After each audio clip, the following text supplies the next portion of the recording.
trois premiers groupes, trois premiers groupes de travail lors du printemps de cette année. Donc, ces groupes de travail sont animés par le réseau Les Générateurs en Grand Est. Les générateurs, ce sont vos conseillers pour le développement de projets photovoltaïques et éoliens. Et donc, en Grand Est, le réseau Les Générateurs est porté par trois associations. Donc, par l'association dans laquelle je travaille. Donc, bonjour, je m'appelle Audrey Petit, je travaille chez Alter Alsace Énergie. Elle est portée également en Lorraine par Lorraine Énergie Renouvelable et en Champagne-Ardenne par l'ALE 08. Donc aujourd'hui, on a décidé d'un format un peu plus souple que les formats précédents. On va être un peu moins sur de l'info descendante. Le but, c'est de pouvoir vous donner accès à des actualités, un petit retour d'expérience comme les fois précédents pour vous donner quelques idées et quelques clés de développement de vos projets. Donc, c'est Julien Afonso du réseau Les Générateurs chez Alter Alsace Énergie qui vous fera un petit retour d'expérience de l'accompagnement d'une collectivité pour le développement de son projet d'autoconsommation collective étendue. Et après, on aura un large temps d'échange pour répondre à toutes les questions que vous vous posez sur le développement de vos projets d'autoconsommation collective. Et si plus largement, vous avez des questions sur vos énergies renouvelables, vous pouvez y répondre aussi. N'hésitez pas donc à poser des questions dans le chat, on pourra y répondre juste après. Alors, tout d'abord, juste quelques petits points d'actualité réglementaire. Je ne sais pas si vous l'avez vu, mais on peut donc désormais, depuis tout récemment, il y a un nouveau périmètre dérogatoire qui est la dérogation des 10 km. Donc, vous le savez, logiquement, le périmètre, la règle, c'est une distance de 2 km maximale entre les points de livraison les plus distants de l'opération d'autoconsommation collective. Il existait déjà une dérogation à 20 km pour les communes situées en milieu rural. Depuis le 19 septembre,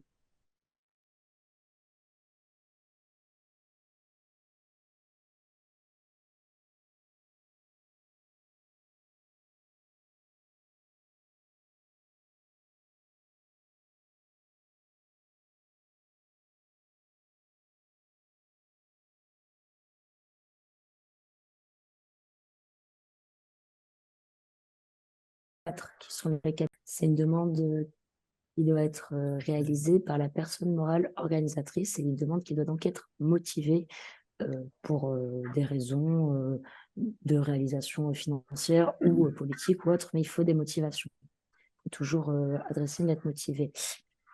Vous ne pouvez pas non plus mixer différentes catégories de communes, c'est-à-dire vous ne pouvez pas demander une dérogation à la fois pour des communes qui seraient situées dans les catégories 3, 4, donc périurbaines, et intégrer dans le projet d'autoconsommation collective des communes situées dans la catégorie 1 ou 2. Vous ne pouvez pas mixer. Pour avoir la dérogation, il faut absolument que ce soit des communes à minima périurbaines ou rurales.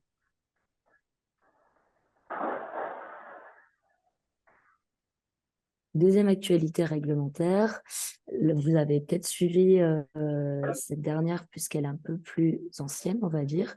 Donc avec la loi APER, la loi d'accélération sur le développement des énergies renouvelables, vous avez deux nouveautés pour les collectivités. Tout d'abord, la suppression de l'obligation de créer une régie pour les collectivités exploitant un service de production d'électricité photovoltaïque dédiée principalement à de l'autoconsommation, donc qu'elle soit individuelle ou collective, en dessous d'un certain seuil défini par arrêté. Donc, en d'autres mots, si vous faites un projet principalement dédié à de l'autoconsommation, de nouveau individuelle ou collective, vous n'êtes plus soumis à l'obligation de créer une régie ou un budget annexe. Le seuil sera bientôt défini. Une autre nouveauté qui concerne à la fois l'autoconsommation collective, ou du moins qui vient clarifier, on va dire, certaines questions qui demeuraient, c'est la capacité des collectivités à conclure des contrats d'achat d'électricité sur du long terme. Donc, ça concerne l'autoconsommation collective, mais aussi les PPA, ou contrats de gré à gré.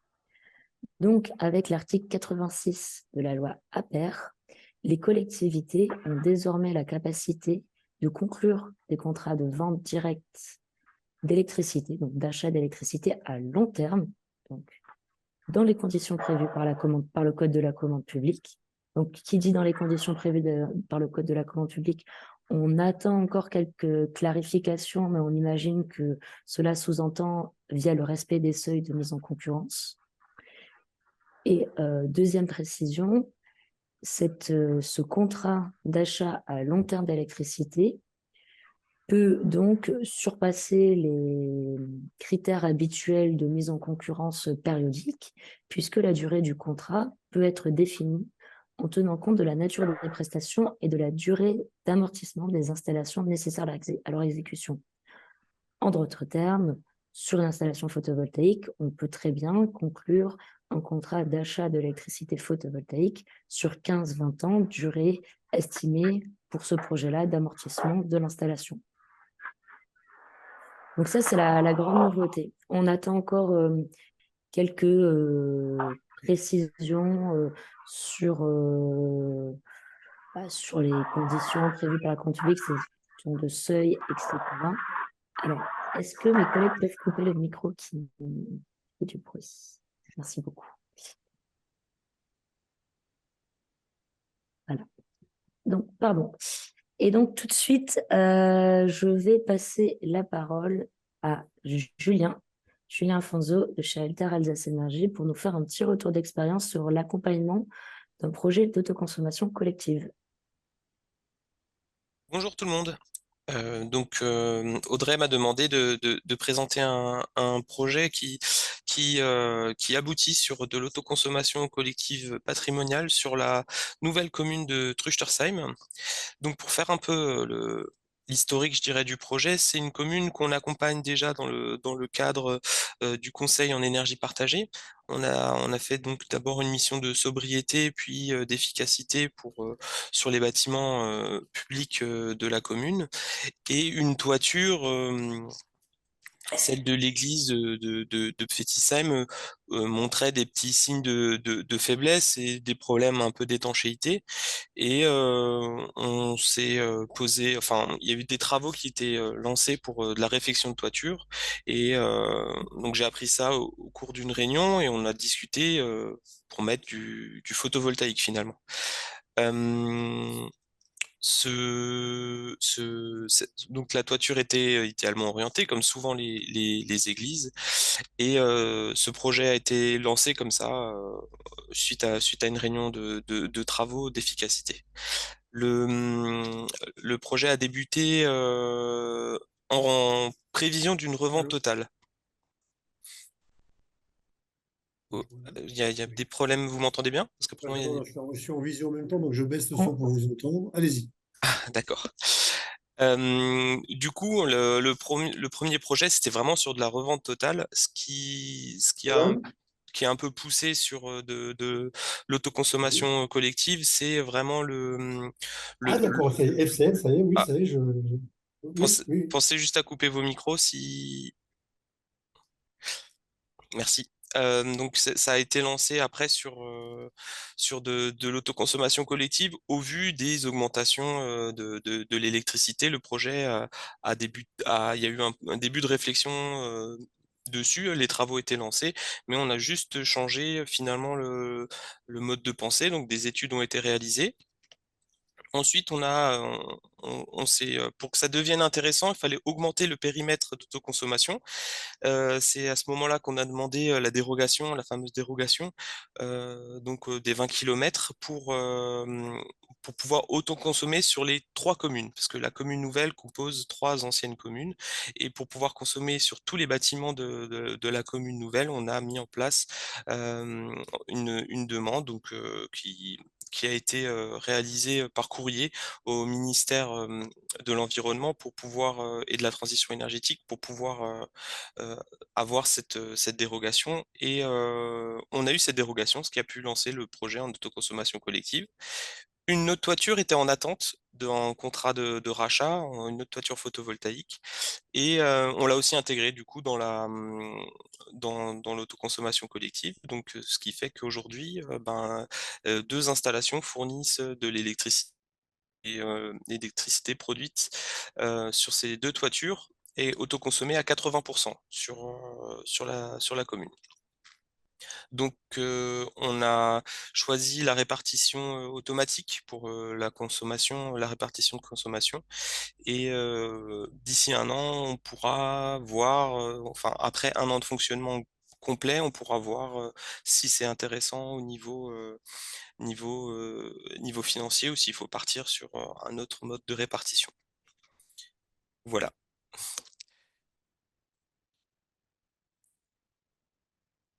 Je ne sais pas si vous avez éventuellement des questions sur ce projet.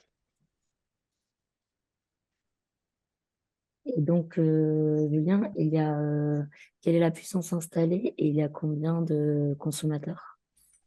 Alors, il n'y a qu'un seul consommateur, c'est la commune. Donc, c'est vraiment la commune nouvelle qui autoconsomme la totalité de, de, de la production. Donc, on n'a pas eu besoin de créer une structure. C'est la commune elle-même qui porte qui porte le projet. Par contre, on a sur la totalité des deux toitures, on a environ 60 kilowatts crête. D'accord. Et qui permet d'alimenter combien de bâtiments alors? On a de points de livraison, on en a 16 points de livraison. Est-ce que tu peux rappeler le nom de la commune, s'il te plaît? Oui, c'est la commune nouvelle de Truchtersheim. Et donc, vous avez 20% de surplus, vous le vendez dans le cadre du S21? Alors non, dans ce cas précis, des subventions avaient été accordées en amont du changement de réglementation. On a interdit le cumul des subventions avec le tarif de rachat. Euh, donc, pour intégrer les choses de manière plus simple avec la nouvelle toiture, on a préféré demander les subventions et donner donc la part de surproduction gratuitement aux responsables d'équilibre. Très bien.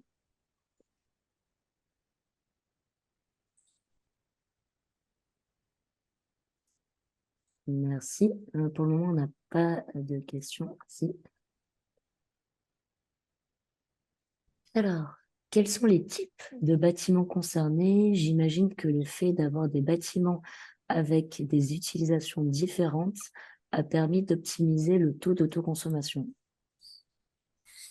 Alors oui, c'est sûr qu'on a eu tout type de bâtiment. Ça va vraiment de la salle des fêtes aux écoles, aux mairies, aux ateliers aussi, aux ateliers municipaux. On a vraiment tout type de bâtiments communaux. C'est pour optimiser, ce qui a aussi permis d'optimiser, c'est les bornes de recharge de véhicules électriques aussi.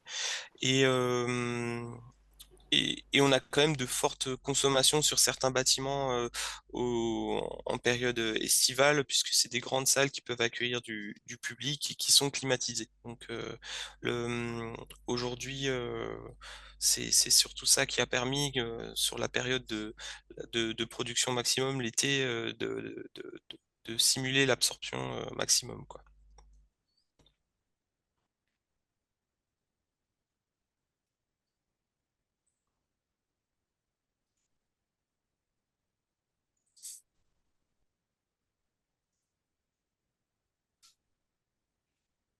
Je peux poser une question. Oui, allez-y.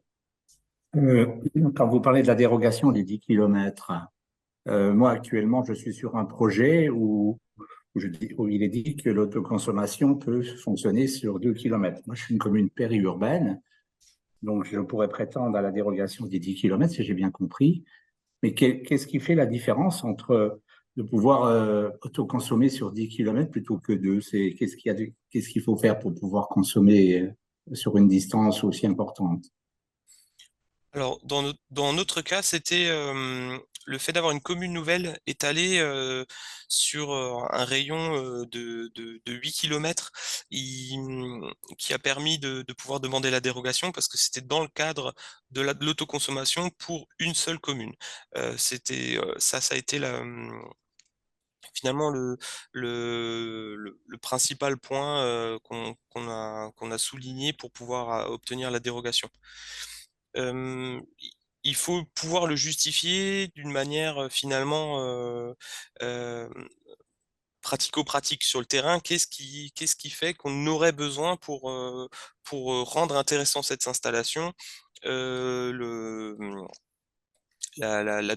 cette dérogation des 10 km. Est-ce qu'il y a un point qui consomme beaucoup à l'autre extrémité de la commune? Du coup, il faudrait étendre les 2 km parce on n'arrive pas à l'atteindre. Des choses comme ça peuvent justifier. Il faut aussi justifier par une étude. Dans le cas là, on a montré avec une étude que si on n'étendait pas le périmètre, on n'arrivait pas aux 70% d'autoconsommation, ce qui rendait le projet beaucoup moins intéressant. Et c'est comme ça qu'on a pu faire cette demande. D'accord, merci. Alors moi, ma commune, en fait, elle est sur deux sites. Il y a une extension de la commune à l'extrémité du territoire, à 2,5 km. C'était au début des années 70. Et, et donc, il y a des équipements publics qui sont sur cette extension qui a été faite à l'époque. Et donc, avec 2 km, on peut pas desservir les bâtiments publics de cette extension. C'est la raison pour laquelle cette dérogation, pour moi, je pourrais y prétendre, je suppose. Oui, il faut juste bien l'argumenter avec un courrier et une étude, comme je disais avant, qui souligne bien le fait que sans cette partie des bâtiments publics, la rentabilité de l'installation est beaucoup moins intéressante et le taux d'autoconsommation est moins intéressant. Donc c'est surtout ça qui peut. Enfin, nous, c'est ce qui nous a aidé. Après, il y a d'autres possibilités, mais en soi, nous, c'est ce qui nous a aidé à l'obtenir de manière assez rapide, hein, puisqu'on l'a eu en moins de un mois, on a eu la dérogation. Très bien, merci beaucoup. Merci. De rien. Alors, on a une autre question. Quand on connecte, quand on intègre des bâtiments lointains, 10 km ou plus, est-ce que cela implique des problématiques techniques supplémentaires, réseau, etc., ou pas du tout? Non, à ma connaissance, en tout cas dans notre cas, ça n'avait pas impliqué de problématiques techniques supplémentaires. C'est plus une problématique administrative, puisqu'il y a la dérogation qu'il faut joindre ensuite après euh, pour le gestionnaire de réseau, pour pouvoir impliquer tous les points de livraison dans le projet d'autoconsommation collective. Mais hormis ça, ensuite, les choses se font de manière, je dirais, informatique. Donc, l'équilibre se fait de la même manière en tout cas sur ces parties-là.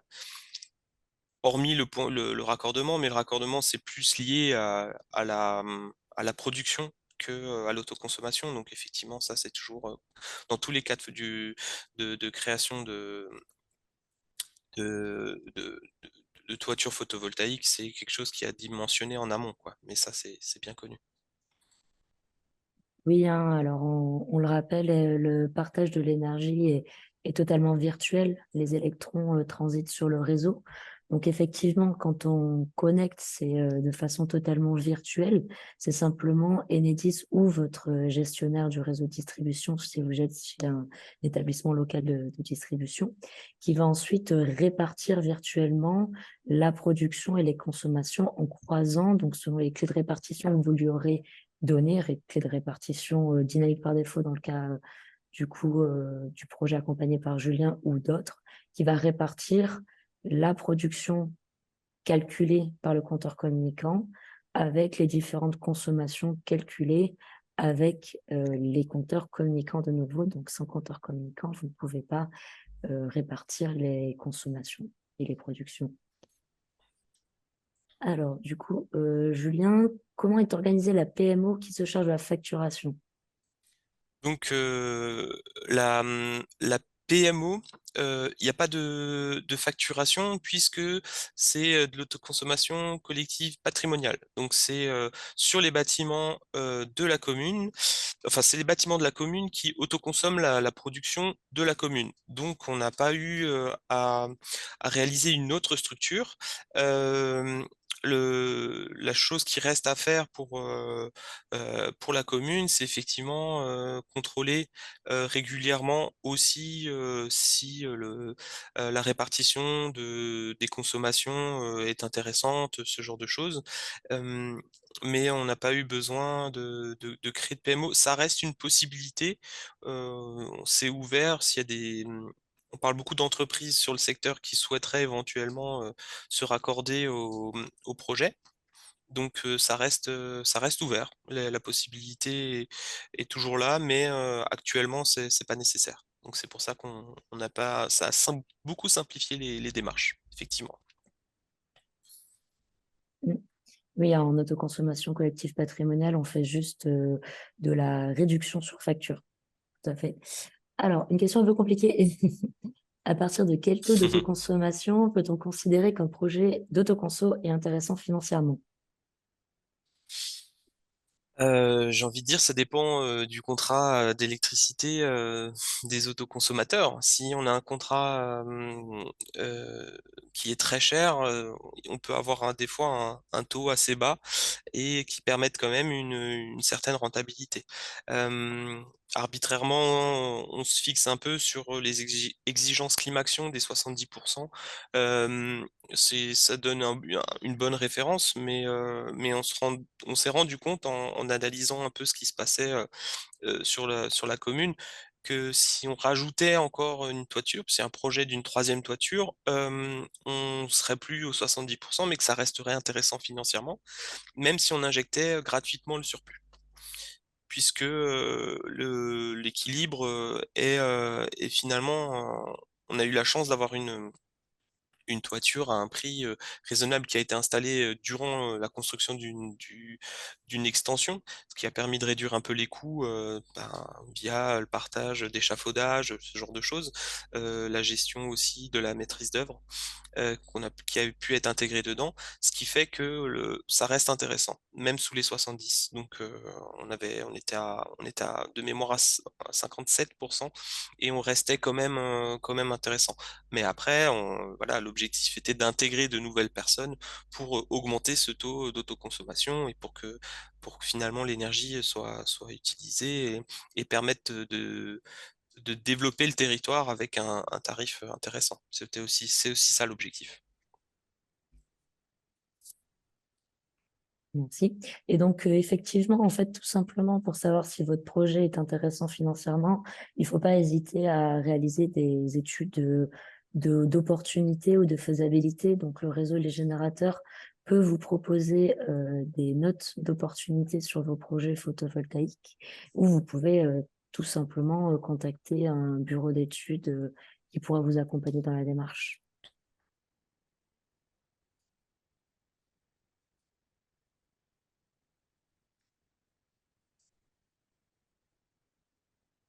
Et s'il n'y a pas de nouvelles questions, je vais reprendre les questions qui avaient été posées dans le formulaire que nous vous avions transmis en amont de la réunion.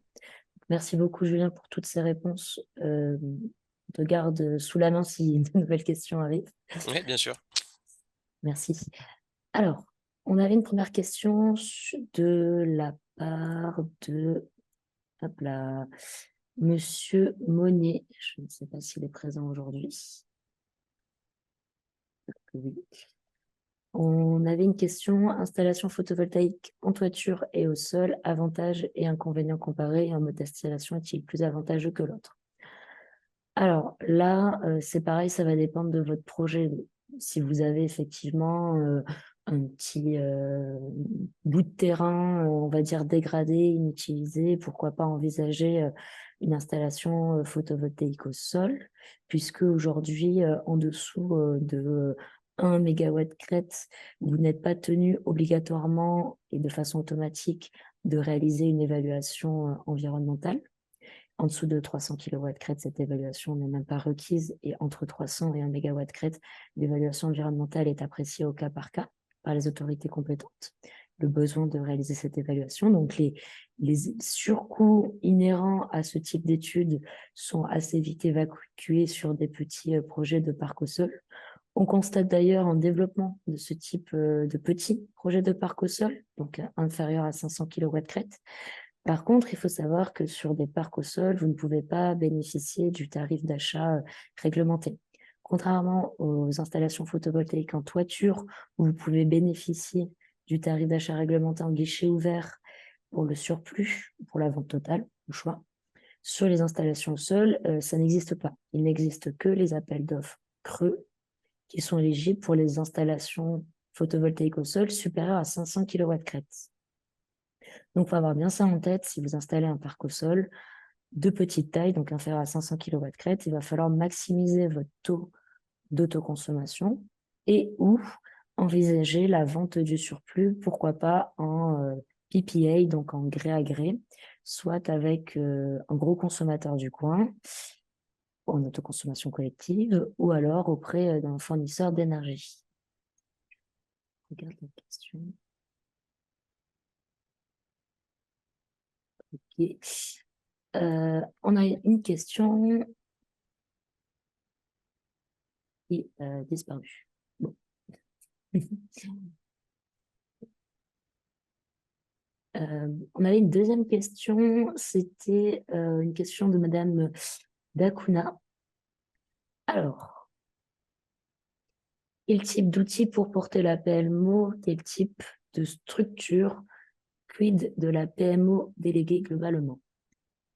Alors, quel type d'outil, quel type de structure? Une PMO peut être portée par n'importe quel type de véhicule juridique qui est une personne morale. Donc, à partir du moment où ce n'est pas une personne privée, elle peut être constituée en tant que PMO. Ça peut être une association, ça peut être une SAS, ça peut être une SKIC, ça peut être une SCOP, etc. Ce que vous devez simplement appréhender lors de la création de la PMO, c'est que l'ensemble des participants à l'opération d'autoconsommation collective vont devoir faire partie de la PMO. Ils vont donc devoir intégrer cette fameuse personne morale organisatrice et cette personne morale que vous allez créer. Vous allez donc devoir gérer des questions d'entrée et sortie de participants à votre opération d'autoconsommation collective et entrée-sortie de participants dans cette personne morale. Donc, on voit différents types de véhicules juridiques se développer et se standardiser, si je puis dire. La forme la plus souple, c'est l'association, puisque l'entrée et sortie des participants est très simple. Et les modes de gouvernance demeurent en général assez simples également. On voit également les coopératives citoyennes sous forme souvent de SAS ou de SKIC, en tout cas de sociétés privées qui vont pouvoir se porter PMO. Là, la petite complexité, si je puis dire, supplémentaire, c'est la gestion des entrées-sorties des participants dans une société composée d'actionnaires. Donc, a priori, tout participant à une coopérative citoyenne est un actionnaire, donc il faut réfléchir à ça. En tout cas, une collectivité ne peut pas, par exemple, être PMO pour un projet d'autoconsommation collective mixte qui mixerait donc ces bâtiments et des consommateurs tiers privés, puisque ces consommateurs tiers ne pourraient pas intégrer la collectivité.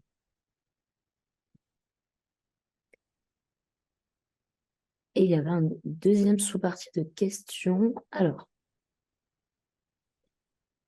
un aménageur privé gère un espace dont la collectivité est propriétaire via un contrat de concession. Si on installe des ombrières sur les parkings en vue d'une opération d'autoconsommation, est-ce que l'aménageur sera considéré comme producteur d'électricité? Est-ce légal? Alors là, ça va tout simplement, on va rentrer dans les questions de contrat de concession, où il y a plusieurs possibilités. Soit vous ajoutez dans le contrat de concession une clause de développement d'ombrières et de gestion de ces ombrières, et dans ce cas-là, le concessionnaire est gestionnaire et producteur. Si la collectivité veut rester propriétaire des ombrières et continuer à conserver la gestion de la vente d'énergie, elle peut éventuellement réaliser une séparation en volume de la superficie. Donc, par exemple, le parking demeure à disposition du concessionnaire, mais l'espace au-dessus du parking, qui va donc être matérialisé par les ombrières, demeure la propriété de la commune. Dans ce cas-là, c'est la commune qui est propriétaire des installations et qui est productrice. Enfin, vous pouvez aussi rester propriétaire du terrain. Enfin, vous êtes propriétaire du terrain, vous pouvez simplement donner l'exploitation des ombrières à la société concédante. De nouveau par un contrat.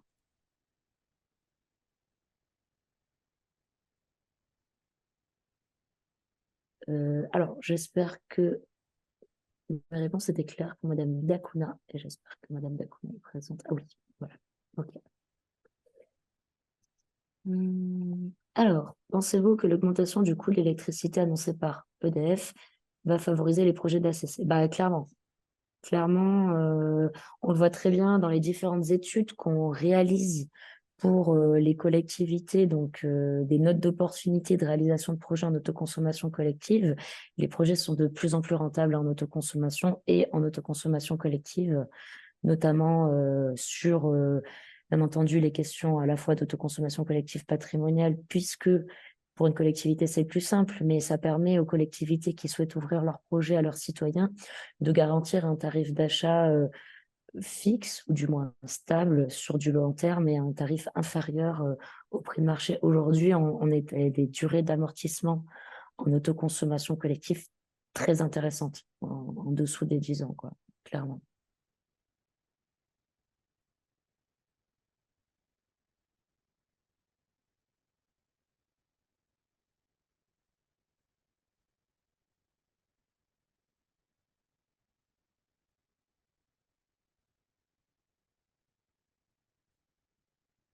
Alors, Madame Dacuna qui revient sur la question de la place du conseil. Alors, en termes de poser la question de la légalité pour le concessionnaire d'être producteur d'électricité, il n'y a aucun problème légal là-dessus, en tout cas.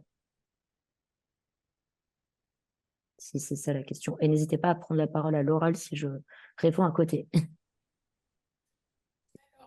Merci pour vos réponses. Et oui, en fait, la question de la légalité, en fait, ça nous a été posé il n'y a pas si longtemps, il y a quelques jours, lors d'une visio qu'on avait faite par rapport à l'installation d'ombrières sur un parking dont la collectivité est propriétaire, mais justement avec un contrat de concession avec une société privée. Et la question s'est posée justement de la place de cet acteur-là dans l'opération, parce qu'on ne savait pas trop hiérarchiser entre qui était propriétaire ou non des ombrières si on les installait sur ce parking-là. Mais du coup, s'il n'y a pas d'enjeu légal par rapport à la présence du concessionnaire dans cette opération, tant mieux. Tant mieux.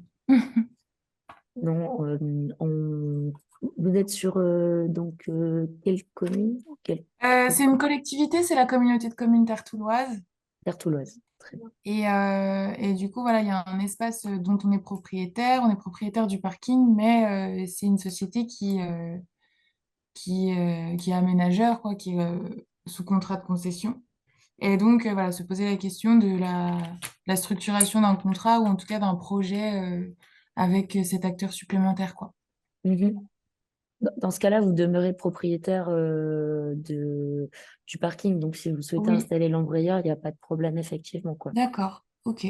Bah, très bien, merci. Il faut juste vérifier dans les clauses de votre contrat de concession, effectivement, si ça ne met pas, entre guillemets, en péril l'exploitation du parking de la manière dont était prévue la concession. C'est le seul moment Oui, où ça peut causer des problèmes, quoi. ok, d'où la mention que vous avez faite sur l'ajout d'une clause si besoin pour un peu préciser tout ça, quoi. Oui, oui, si besoin, vous pouvez séparer en volume par Mm. acte notarié. Mm. D'accord. Ok, très bien, bah, merci beaucoup.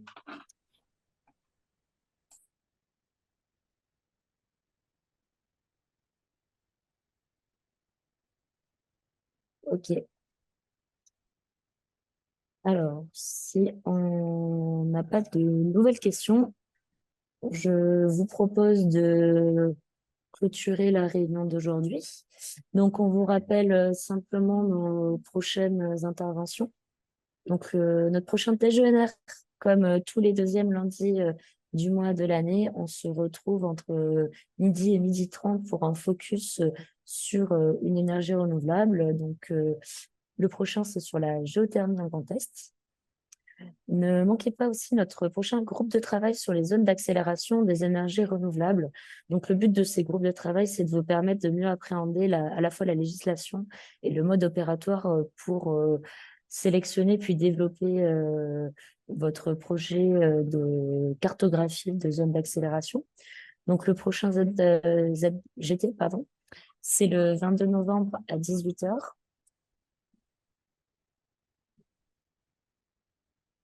Enfin, on va vous proposer donc une formation à Reims sur l'autoconsommation collective le 4 décembre. René, est-ce que les inscriptions sont encore ouvertes?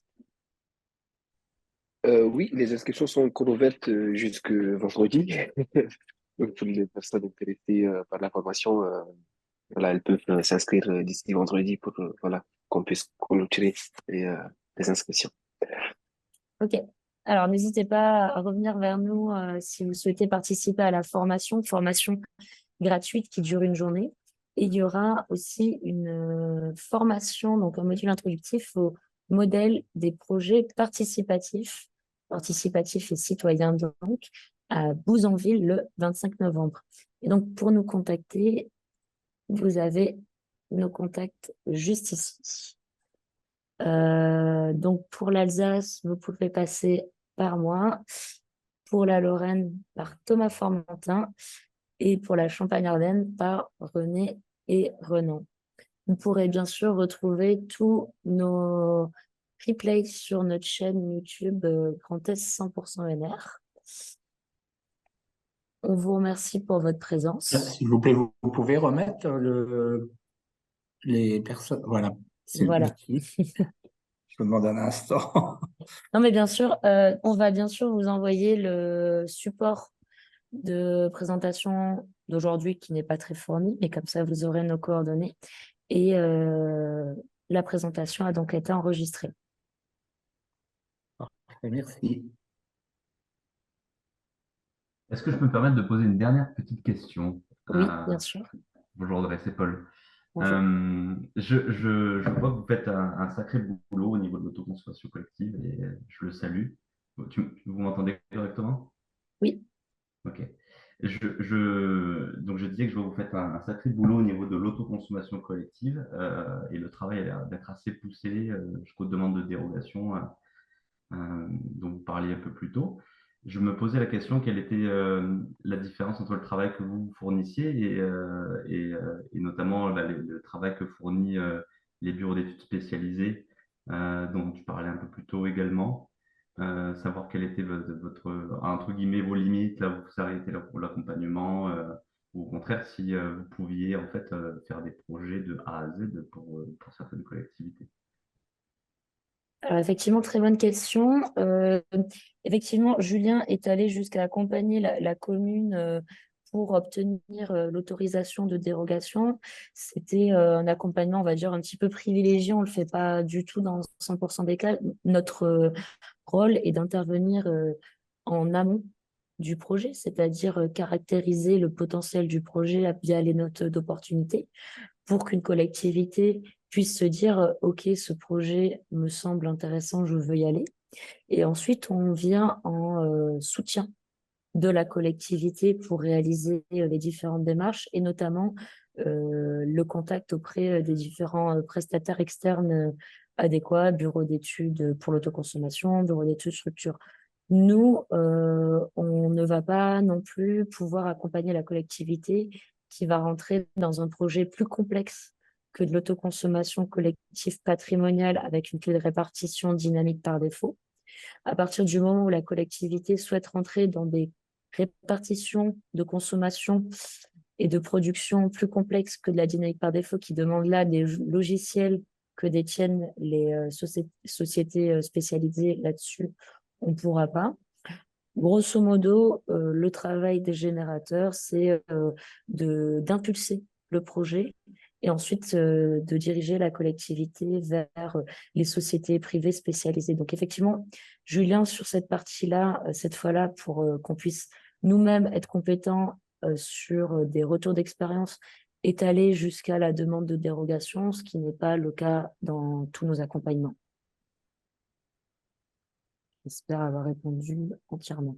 Ouais, Ouais, je vais juste se rajouter, pourquoi on est allé jusqu'à l'accompagnement de la dérogation. C'est une collectivité qu'on suit dans tout un programme finalement de transition énergétique et ça fait maintenant plus de 5 ans qu'on est en partenariat. C'est pour ça que ça s'est réalisé comme ça. On n'a pas vocation à faire ça pour toutes les communes, mais c'était aussi un bon moyen de connaître toutes les facettes d'un projet de ce type-là et c'était comme on a un partenariat depuis longtemps, ben c'était la bonne occasion. Donc en fait, effectivement, vous êtes là pour dégrossir les projets, savoir s'il y a un intérêt avant de se lancer dans quelque chose qui va plus loin. Oui, tout à Ok, fait. super. Eh ben, merci beaucoup, Audrey. Merci. Eh bien, s'il n'y a plus de Merci questions, beaucoup. oui, Merci. merci. Merci beaucoup. Merci pour votre présence. Nous vous enverrons au plus vite les supports et replays. Et donc, on vous dit peut-être à la semaine prochaine à 18h pour le groupe de travail Zone d'accélération. Bonne journée. Merci, au revoir. Bonne journée à tous, merci. Merci. Merci. Et au Bonne revoir. journée. Bonne journée.